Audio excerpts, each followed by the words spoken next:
Hey, Papas, you got a little bandage on there. What happened to you? You doing okay? Or you just getting old? That's alright. I took the trip, so let's go show him some cool pieces of silver. What do you say? What do you hear? What do you say? Charlie Mac here from Brooklyn, New York. Hanging out with Vicky today. It's a beautiful day in Brooklyn. Wanted to show off some novelty pieces. So this is what she looks like. Ooh, before a couple of drinks.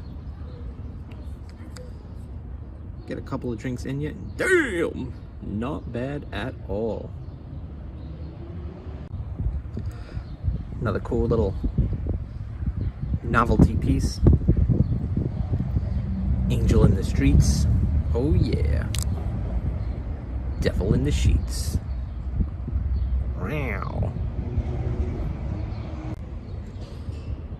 Last but not least, and this one's funny, big cats are dangerous. But a little, never hurt anyone. What do you think of that? Is that ridiculous or what?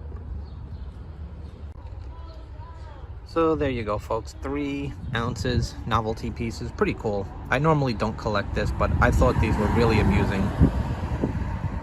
Carry them around. It's a good conversation starter. Let me know, do you have any cool conversation pieces or novelty pieces of silver you like to show off that's pretty funny? Let us know in the comments. Spread love. It's the Brooklyn way. Peace.